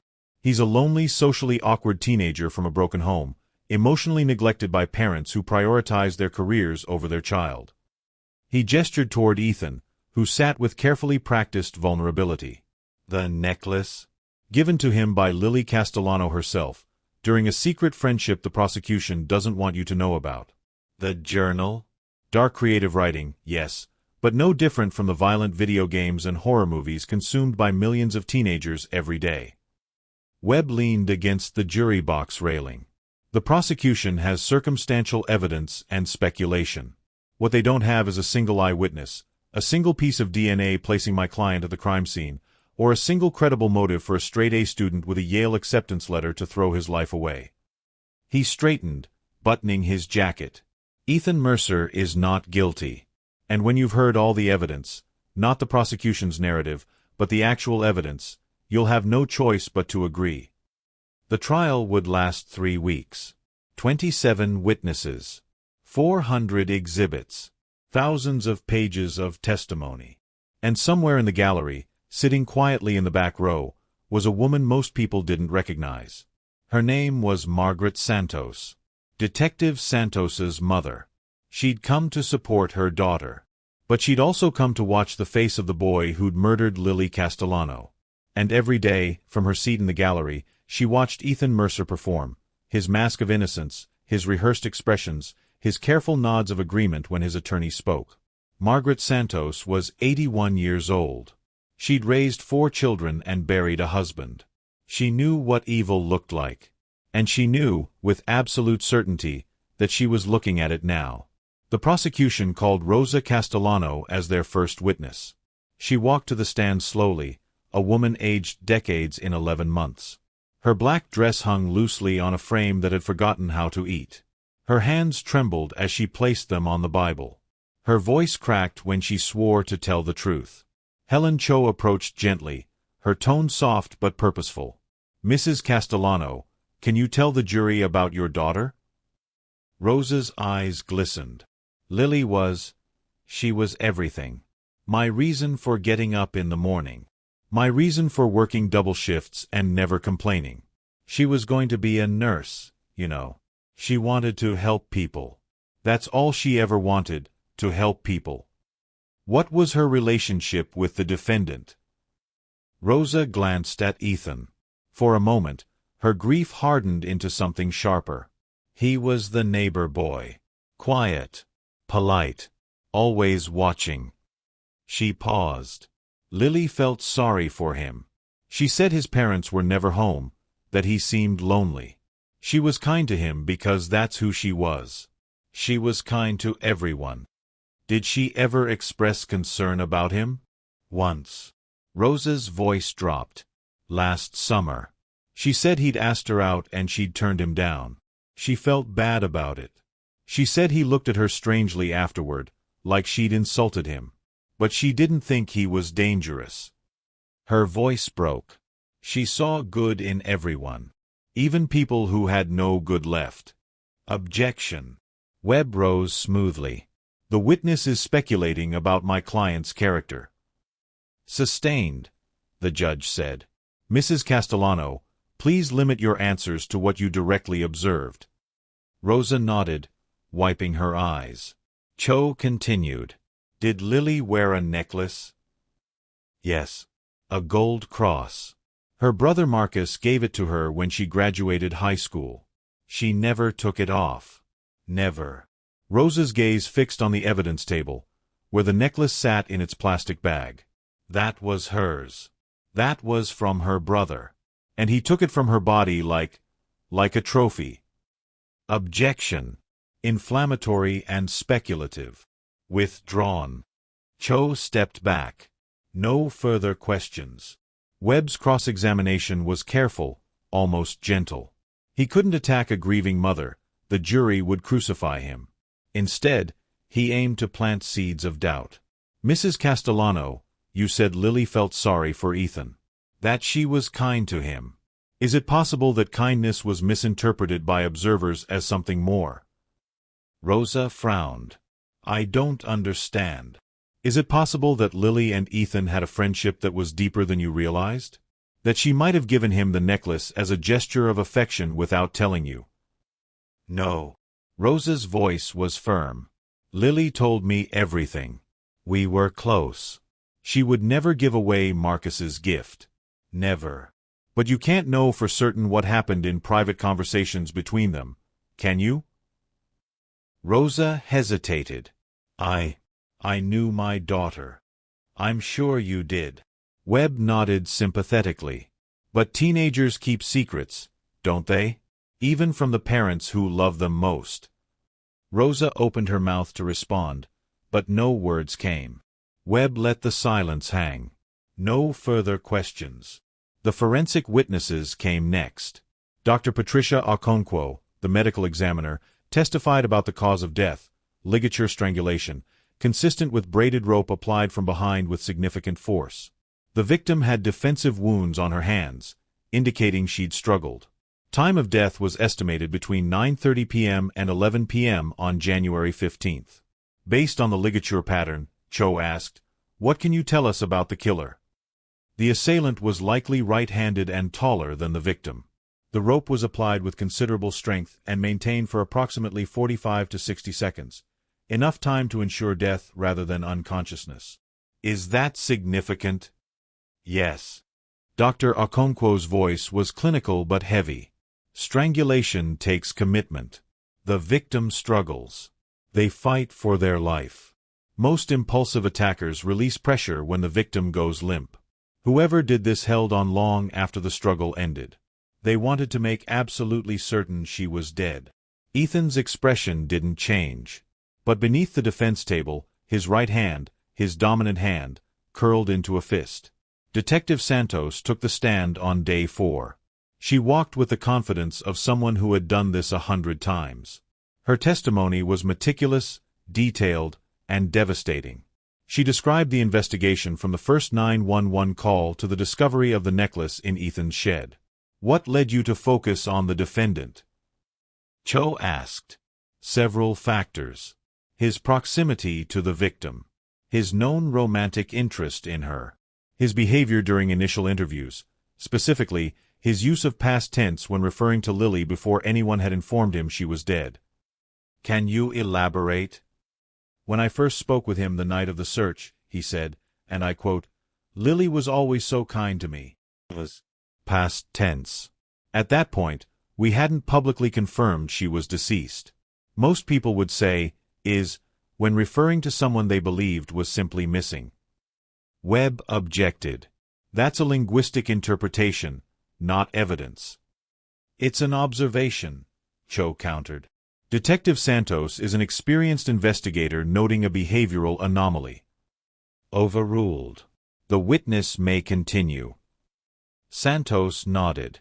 The past tense slip, combined with his rehearsed responses and oddly specific alibi, raised red flags. When the hardware store owner identified him from a photo array and we matched fibers from his coat to evidence found on the victim, we obtained a warrant. And what did you find? The journal and the necklace. The journal contained detailed entries spanning 6 months, observations of the victim, research into forensic investigation techniques, and explicit descriptions of planning her murder. The entry dated January 16th described the killing itself, including specific details that matched our crime scene findings. Cho held up the journal. What kind of details? The method of strangulation. The duration, 47 seconds. The taking of the necklace as a trophy. details that only the killer would know. Webb's cross-examination was aggressive. Detective Santos, you testified that my client used past tense during your initial conversation. Isn't it true that this conversation took place after midnight, when Lily had already been missing for over 4 hours? That's correct. And isn't it common for people to fear the worst when a loved one goes missing? To unconsciously speak as if the worst has already happened. It can occur, yes. So the past tense usage isn't definitive proof of anything, is it? Santos paused. It was one factor among many. One factor that could have an innocent explanation. It could. But taken together with. Thank you, Detective. Now, regarding the journal, you acknowledge that it's written in code, correct? Partially coded, yes. And your department had to hire a cryptographer to interpret it? We consulted an expert, yes. So isn't it possible that the interpretation of these coded entries is subjective? That the expert saw what the prosecution wanted them to see? Santos's jaw tightened. The code wasn't sophisticated. It was a simple substitution cipher. The content was clear. Clear to someone looking for a confession, perhaps. Webb turned to the jury. But what if it was exactly what my client claims? Fiction? Creative writing? A troubled teenager processing dark thoughts through narrative, the way millions of people do every day. The details matched the crime scene, Santos said firmly. Details that had been publicized in news reports. Details my client could have incorporated into a fictional narrative after the fact. The journal entries were dated before the murder. Dated by your client. Handwritten. Impossible to verify independently. Webb smiled thinly. No further questions. The prosecution played its strongest card on day 12. The video. Not of the murder. There was no footage of that. But during a routine review of evidence, Detective Santos had discovered something on Ethan's phone. A video he'd recorded on January 16th, the day after Lily's death. He'd deleted it. But the cloud backup had preserved it. The courtroom fell silent as the video played on the large screen. Ethan's face filled the frame. He was in his bedroom, the window visible behind him, the window that looked out onto the Castellano house. His expression was calm. Satisfied. January 16th, he said to the camera. 12 hours after. I wanted to document my thoughts while they're still fresh. He smiled. It was easier than I expected. She trusted me. Of course she did. She thought she was better than me, but she still trusted me. That was her mistake. Someone in the gallery gasped. 47 seconds. I counted. She struggled for the first 30. After that. He shrugged. Nothing. Just nothing. And I felt complete. Like I'd finally done something that mattered. He held up his hand. In his fingers was the gold cross necklace. My trophy. My proof. They'll never find it. They'll never find me. Because I'm smarter than all of them. The video ended. The courtroom erupted. Webb called for a mistrial. The judge denied it. Ethan sat frozen, his face pale, his composure finally cracked. He'd forgotten about the video. He'd been so certain he'd deleted it. But the cloud never forgets. And now the jury had seen exactly who Ethan Mercer really was. The defense rested without calling Ethan Mercer to the stand. Harrison Webb had begged him not to testify. After the video, their case was in shambles. The jury had seen Ethan's face, heard his voice, watched him hold up the necklace like a hunter displaying a kill. Any chance of reasonable doubt had evaporated the moment that footage played. Their only hope now was to avoid making things worse. But Ethan wanted to testify. He demanded it. He was convinced that if the jury could just hear him explain, really explain, they would understand. They would see his brilliance. They would recognize that Lily's death wasn't murder but a necessary correction, a restoration of natural order. Webb threatened to resign. Richard and Diane Mercer pleaded with their son. Even the judge offered Ethan a final opportunity to reconsider. In the end, Webb prevailed, not through persuasion, but through a simple calculation he presented to Ethan in the holding room. "If you testify," Webb said flatly, "Helen Cho will destroy you. She'll ask about the journal, the video, the necklace, every lie you've told. And you won't be able to help yourself. You'll try to prove you're smarter than her. You'll say something that removes any shred of doubt. You'll convict yourself with your own words." Ethan had stared at his attorney with cold fury. "I'm not afraid of her." "You should be. She's been doing this for 25 years. She's eviscerated witnesses far more experienced than you. And she wants you to testify. She's counting on it." Webb leaned forward.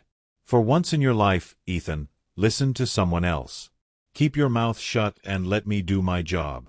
Ethan had agreed. Reluctantly. Furiously. But he'd agreed. Closing arguments took place on a frigid Wednesday morning. The gallery was packed tighter than ever. News cameras lined the back wall. Rosa Castellano sat in the front row, clutching a photograph of Lily to her chest. Behind her, neighbors and friends formed a wall of grief and solidarity. Helen Cho rose first. She stood before the jury in a simple black suit, her voice calm but weighted with conviction. "3 weeks ago, I told you this case was about arrogance, about entitlement, about a young man who believed his intelligence placed him above the rules that govern the rest of us." She paused, letting her gaze sweep across the jury box. "The evidence has proven that assessment correct." Cho walked to the evidence table, her heels clicking against the wooden floor. "You've seen the journal. 6 months of planning. 6 months of obsession. 6 months of a teenage boy researching how to commit murder and documenting his fantasies about killing a girl whose only crime was declining a date." She picked up the evidence bag containing the necklace. "You've seen the trophy. The necklace Lily Castellano wore every day of her life, a gift from her brother, a symbol of their bond. Taken from her body while it was still warm and hidden in the defendant's shed like a prize." She set the necklace down and picked up a tablet, cueing the video. "And you've heard his own words. 47 seconds. I counted." She struggled for the first 30. "My trophy. My proof. This isn't interpretation. This isn't speculation. This is a confession, recorded by the defendant himself, 12 hours after he strangled an 18-year-old girl in the woods behind her own home." Cho turned to face Ethan directly. "The defense wants you to believe this was fiction. Creative writing. A troubled teenager processing dark thoughts. But fiction doesn't come with a body. Fiction doesn't leave ligature marks on a young woman's throat. Fiction doesn't hide stolen jewelry in a garden shed." She turned back to the jury. Lily Castellano was real. Her dreams were real. Her love for her family was real. And her death, brutal, premeditated, calculated, was real. Her voice hardened. The defendant planned this murder for 6 months. He lured her into the woods with a lie. He strangled her while she begged for her life. And then he went home, made a video bragging about his brilliance, and went to sleep. Because he believed he was untouchable. He believed he was too smart to get caught. Cho shook her head slowly. He was wrong. And now it's time for him to face the consequences of what he did. She looked at the jury one final time. Lily Castellano deserved to grow up. To become a nurse. To fall in love, have children, grow old. Ethan Mercer stole all of that because she wounded his ego.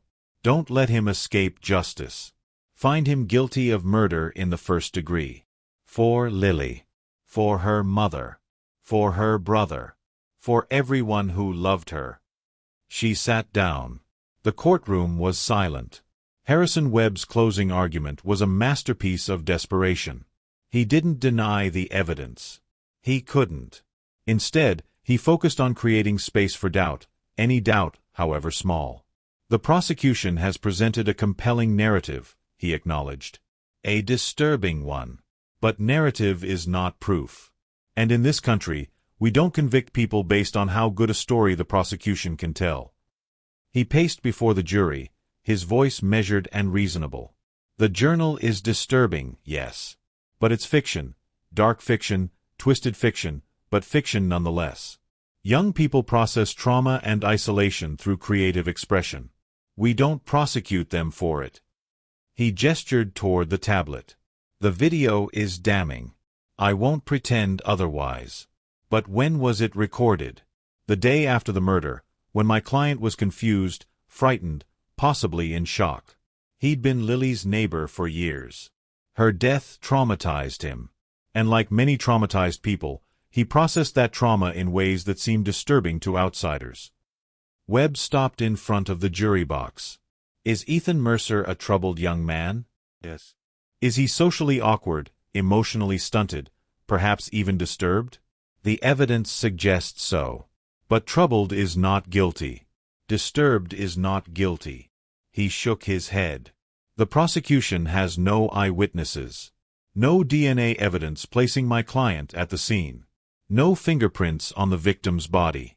What they have is circumstantial evidence and a journal that could have been written at any time. He leaned forward, his voice dropping. If you have any doubt at all, you must acquit. That's not my opinion. That's the law. And the law exists to protect all of us from being convicted on stories and speculation. He straightened. Ethan Mercer is not guilty. I ask you to find him so. The jury deliberated for 4 hours. 4 hours of waiting. 4 hours of Rosa Castellano clutching her daughter's photograph. 4 hours of Ethan Mercer sitting rigidly at the defense table, his expression unreadable. When the jury filed back into the courtroom, the forewoman's face was stone. Judge Harold Morrison, a 64-year-old jurist with 3 decades on the bench, surveyed the room with solemn gravity. Has the jury reached a verdict? The forewoman stood. We have, Your Honor. On the charge of murder in the first degree, how do you find? The forewoman looked directly at Ethan Mercer. We find the defendant guilty. The courtroom exploded. Rosa Castellano collapsed into her sister's arms, sobbing with grief and relief. Lily's friends embraced each other, crying. Journalists scrambled for their phones. The gallery erupted in a chaos of emotions held in check for 3 agonizing weeks. Ethan sat frozen. Guilty. The word didn't make sense. It couldn't be right. He was smarter than everyone in this room. He'd planned everything perfectly. He'd outsmarted the police, the forensic teams, the entire criminal justice system. Hadn't he? Judge Morrison banged his gavel, calling for order. When the room finally quieted, he turned to the defendant. Mr. Mercer, this court will reconvene tomorrow morning for sentencing. At that time, you will have the opportunity to address the court before I render my decision. Ethan heard the words, but they seemed to come from very far away. Tomorrow. He had until tomorrow. That night, in his cell at the county jail, Ethan Mercer didn't sleep. He lay on his thin mattress, staring at the ceiling, replaying every moment of the trial. The evidence. The witnesses. The video he'd forgotten to delete. How had this happened? He was Ethan Mercer. He was a genius. He was supposed to be untouchable. But the ceiling didn't answer. The walls didn't care. And somewhere in the depths of his fractured psyche, a tiny voice whispered a truth he'd never allowed himself to hear. You're not special. You're not untouchable. You're just a boy who killed a girl and got caught. Ethan closed his eyes. Tomorrow, he would face the judge. Tomorrow, he would hear his sentence. Tomorrow, he would learn what the rest of his life looked like. And somewhere in that darkness, a decision crystallized. If they were going to take his future, he would give them something to remember. He would make them understand exactly who he was and what he'd done. He wouldn't apologize. He wouldn't beg. He would look Rosa Castellano in the eye and tell her the truth. Her daughter deserved it. The next morning, the courtroom was packed beyond capacity. Officers lined the walls. Journalists jockeyed for position. The gallery hummed with tension and anticipation. Judge Morrison entered and took his seat. The room fell silent. Mr. Mercer, Before I deliver your sentence, you have the right to address the court. Do you wish to do so? Ethan stood slowly. Harrison Webb grabbed his arm. Don't, he whispered urgently. Whatever you're thinking, don't. Ethan shook him off. He straightened his blazer, smoothed his hair, and then he turned to face the gallery, to face Rosa Castellano, who sat in the front row with Lily's photograph pressed against her heart. Their eyes met, and Ethan smiled. I don't regret it, he said, his voice clear and steady, cutting through the silence like a scalpel.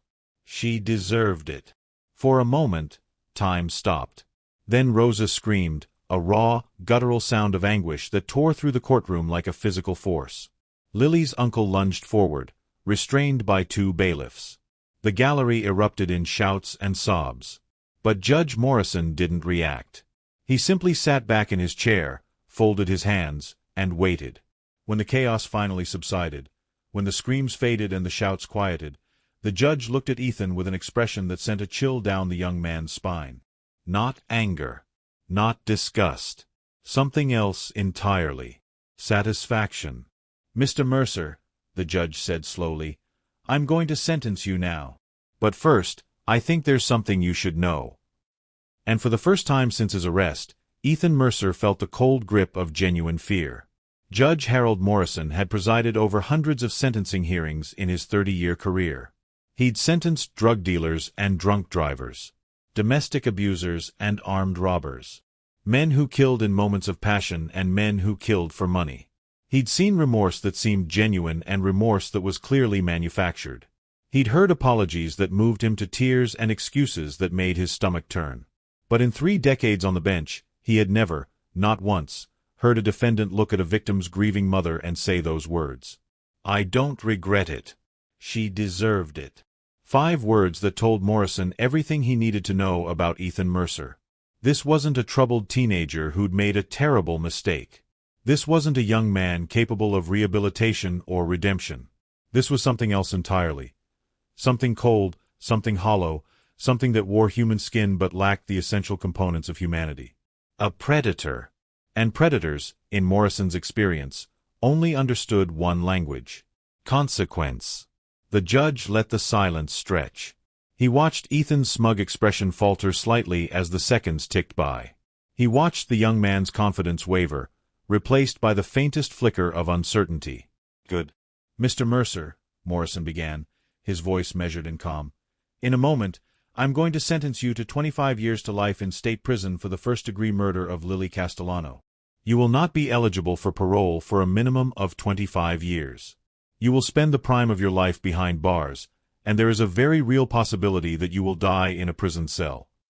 Ethan's jaw tightened, but he maintained his composure. However, the judge continued, before I formally deliver that sentence, I think you should understand something about the facility where you'll be serving your time.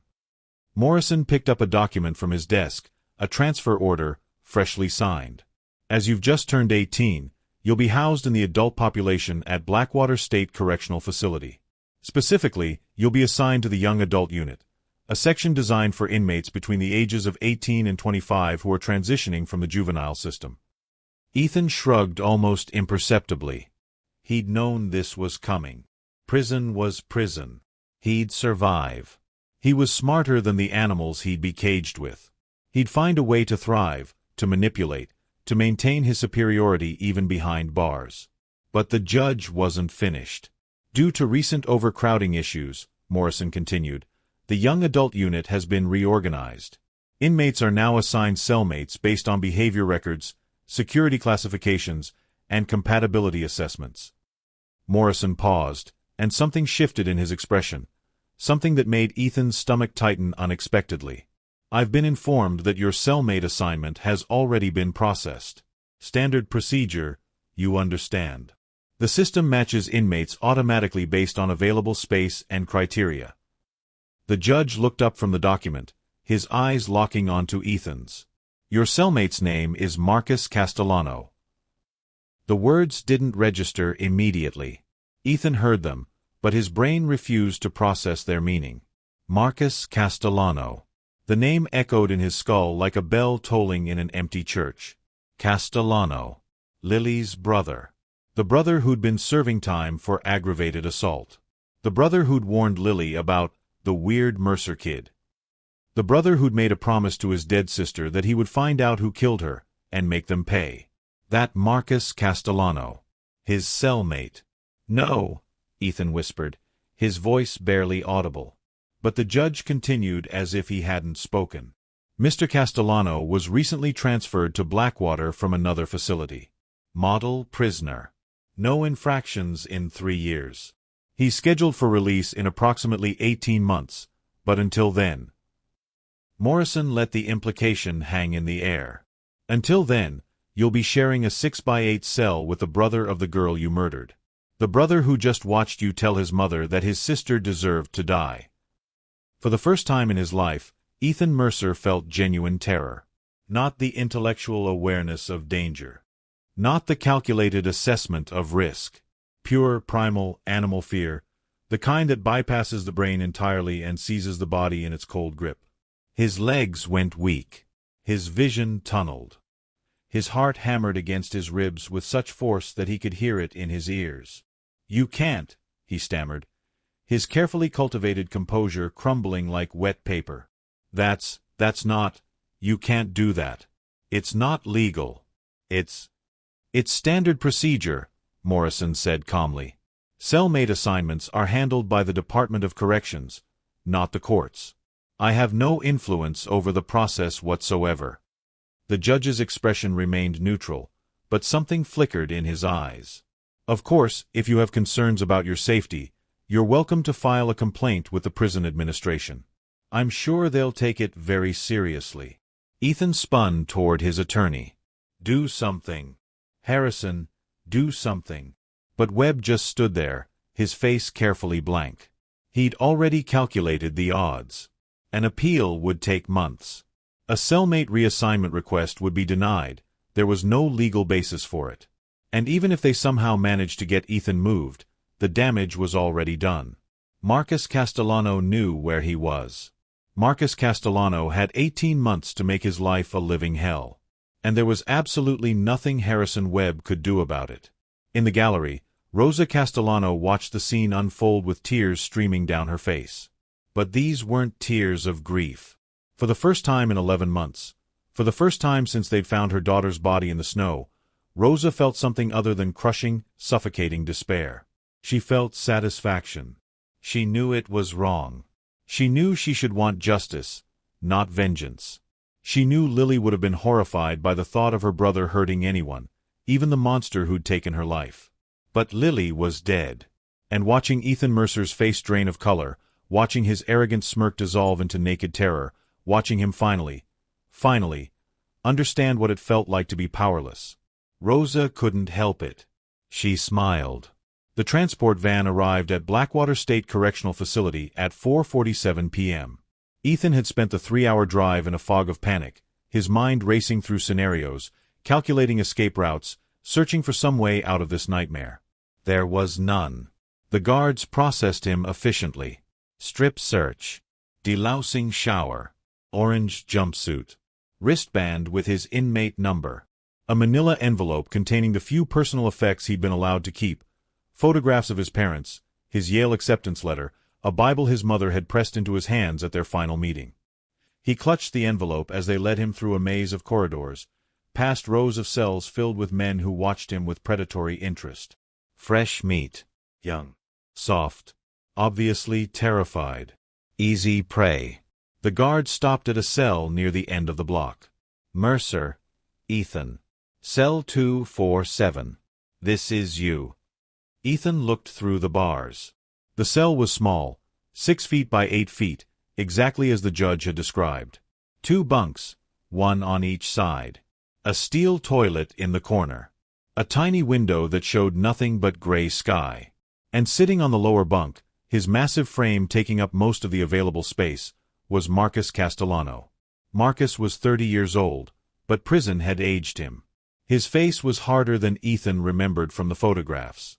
His arms were thick with muscle, covered in tattoos that told stories Ethan didn't want to understand. A scar ran along his jawline, a souvenir from some forgotten altercation. but it was his eyes that made Ethan's blood run cold. Dark, steady, patient. The eyes of a man who had been waiting for this moment for 11 months. The guard slid the cell door open. Inside, Mercer. Ethan didn't move. Couldn't move. His legs had turned to stone, his feet rooted to the floor. I said inside. The guard shoved him forward. Ethan stumbled into the cell, catching himself on the upper bunk. Behind him, the door slid shut with a metallic clang that echoed through the block. Final. Absolute. Inescapable. Marcus didn't stand. Didn't speak. He just sat there, watching Ethan with those patient, predatory eyes. The silence stretched. 10 seconds. 20. 30. Finally, Marcus moved. He reached into his pocket, slowly, deliberately, and withdrew something small. Something that glinted in the harsh fluorescent light. A gold cross necklace. Not the one from evidence. Not the one Ethan had stolen. This was its twin, the matching necklace Marcus had bought for himself when he'd given Lily hers. 2 crosses, identical in every way, purchased together as a symbol of their bond. Marcus held it up, letting it dangle from his thick fingers. She wore hers every day, he said quietly. His voice was soft, almost gentle, which somehow made it more terrifying than any shout. Every single day since I gave it to her. Even in the shower. Even when she slept. Ethan pressed himself against the cell door, as far from Marcus as the tiny space would allow. I watched your trial, Marcus continued. Every day. Saw your face on the screen. Heard what you wrote in that journal. Heard you tell my mother that Lily deserved what you did to her. He stood slowly, his massive frame unfolding from the bunk. You think you're smart. You think you're special. You think you're untouchable. He took a step forward. Ethan whimpered. But in here, you're nothing. You're not a genius. You're not a mastermind. You're just a scared little boy who killed my baby sister because she wouldn't touch his dick. Another step. And for the next 18 months, you're going to learn exactly what that means. Marcus stopped, inches from Ethan's face. Close enough that Ethan could smell the institutional soap on his skin, could see the grief and rage and terrible patience in his eyes. I'm not going to kill you, Marcus said softly. That would be too easy. Too quick. Lily suffered for 47 seconds. You counted, remember? You wrote it in your little journal. He leaned closer. I'm going to make sure you suffer for 18 months. Every single day. Every single hour. Until you understand exactly what you took from us. He stepped back, returning to his bunk with the casual ease of a man settling in for a long wait. Get some sleep, Ethan. Tomorrow's going to be a long day. He smiled. They all will be. That night, Ethan Mercer didn't sleep. He lay on the thin mattress of the upper bunk, staring at the ceiling, listening to Marcus's steady breathing below him. Every creak of the bed made him flinch. Every distant shout from the block made his heart race. He thought about Lily. He thought about the 47 seconds. He thought about how certain he'd been that he would never face consequences. And for the first time in his life, Ethan Mercer understood something that his genius had never allowed him to grasp. He wasn't special. He wasn't untouchable. He was just a boy who'd made a terrible choice and been too arrogant to see the inevitable result. The universe had a sense of humor. And the punchline was just beginning. If this story stayed with you, if you felt what Rosa Castellano felt, if you understood the weight of Lily's absence and the cold satisfaction of watching Ethan's world crumble, then you understand why these stories matter. Justice isn't always clean. It isn't always fair. Sometimes it wears a black robe. Sometimes it wears an orange jumpsuit. And sometimes it waits patiently in a 6x8 cell, holding a gold cross necklace, counting the days until the monster finally arrives. Ethan Mercer wanted to be special. He wanted to be remembered. He wanted the world to know that he was different from everyone else. Well, Ethan, be careful what you wish for. Subscribe if you haven't already. Share this with someone who needs to hear it. And leave a comment telling me what you would have done if you were Marcus Castellano. Until next time, stay vigilant, because monsters don't always look like monsters. Sometimes, they live right next door.